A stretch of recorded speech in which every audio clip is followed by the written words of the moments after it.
You know the iPhone, right? That thing in your pocket you check before you even get out of bed. Well, it was designed and built in Cupertino, California, a suburb of 60,000 people that most people couldn't find on a map. Steve Jobs stood on stage in 2007 and called it an iPod, a phone, and an internet communicator. The audience laughed. Then they realized he was serious. Today, Apple has sold over 2.2 billion iPhones and generates more than $200 billion from them every year.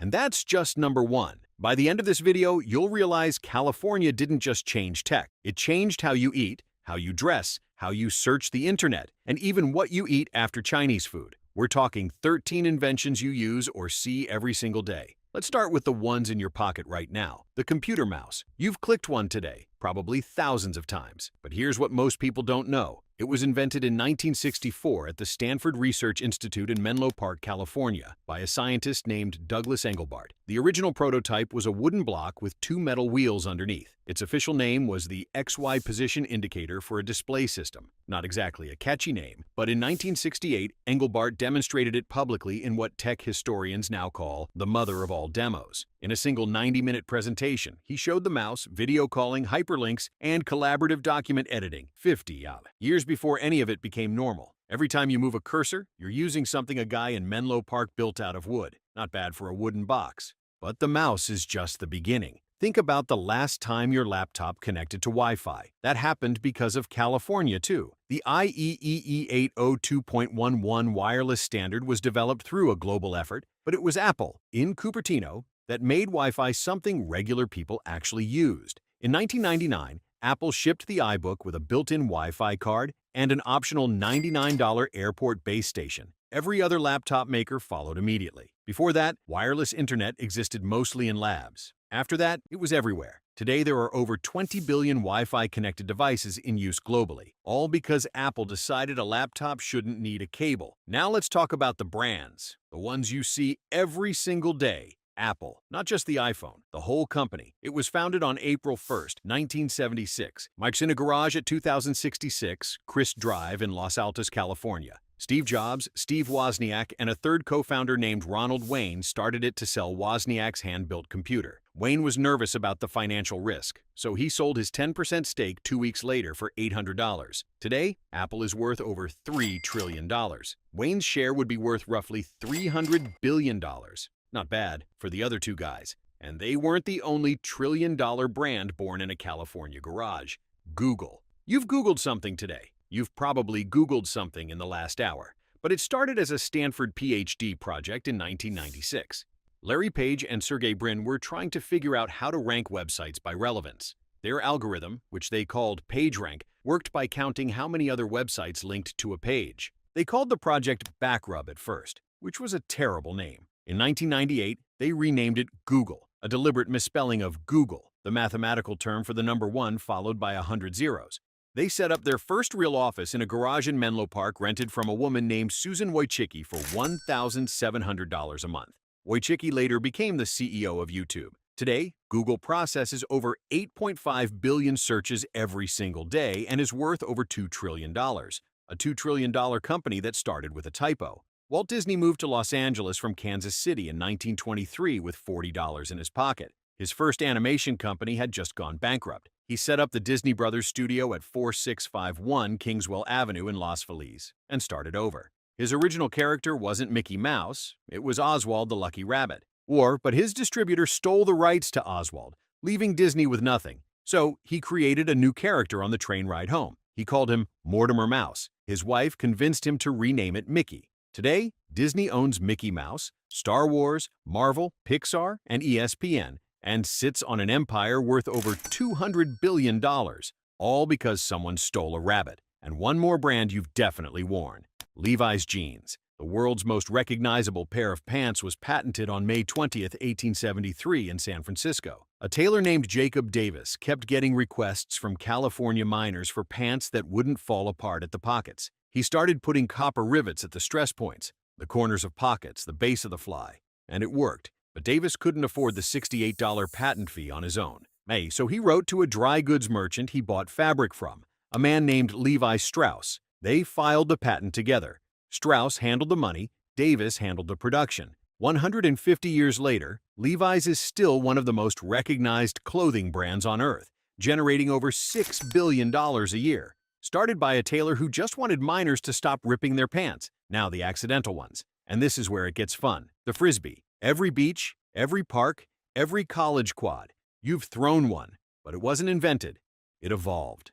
In 1948, a man named Walter Morrison in Los Angeles started experimenting with plastic flying discs after watching people toss around popcorn can lids. He realized he could sell something for a quarter that people were already giving away for free. He developed a disc he called the Pluto Platter and sold the rights to a company called Wham-O, based in San Gabriel, California. Wham-O renamed it the Frisbee, after the Frisbee Pie Company in Connecticut, whose tins East Coast college students had been throwing around for years. Today, over 200 million Frisbees have been sold worldwide. Not bad for a popcorn lid. That one was at least somewhat intentional. This next one was pure accident. Aviator sunglasses. You know the ones. Sleek metal frames, dark lenses, every action movie ever made. They were originally designed in 1936 by Bausch & Lomb for U.S. Army Air Corps pilots. The purpose was completely practical. Reduce nausea caused by glare at high altitude. No one was thinking about fashion. But then General Douglas MacArthur was photographed wearing them during World War II. And Hollywood noticed. Stars started wearing them. Directors put them on actors. By the 1980s, Top Gun had turned them into a global icon. Ray-Ban alone now generates over $2 billion a year from sunglasses that were originally designed to stop pilots from getting sick. Not bad for a piece of flight equipment. And now the one that will genuinely change how you think about Chinese food. Fortune cookies. You think they're Chinese. Everyone does, but they were invented in San Francisco in the early 1900s. The exact origin is actually disputed between two people. And here's the twist. Both were Japanese, not Chinese, and both were in San Francisco. One claim goes to Makoto Hagiwara, who served them at the Japanese Tea Garden in Golden Gate Park. The other goes to Seiichi Kito, who made them at the Hong Kong Noodle Company. Both men drew inspiration from Japanese omikuji, small paper fortunes handed out at Shinto temples. During World War II, Japanese Americans were forced into internment camps, and Chinese-owned restaurants took over production. The association with Chinese food stuck, and it never went away. Today, over 3 billion fortune cookies are produced every year, almost all of them in the United States, and almost none of them in China. Now let's slow down for the ones that changed everything. The internet, not a website, not an app. The actual internet. It was born in California on October 29, 1969. A team at UCLA led by a computer scientist named Leonard Kleinrock was trying to send a message to a computer at the Stanford Research Institute in Menlo Park. Why the message was supposed to be the word Logan. A programmer named Charlie Klein typed the L, then the O, and the system crashed. The very first message ever sent over what would become the internet was the word LO, completely by accident. From that crash in a UCLA lab, the internet now connects over 5.4 billion people, powers the entire global economy, and carries more data every second than existed in the entire world in 1969. Not bad for a system that said LO and gave up. And here's one that reshaped something you probably do multiple times a week. The drive-thru, specifically the two-way speaker drive-thru. In 1948, Harry and Esther Snyder opened the first In-N-Out Burger in Baldwin Park, California.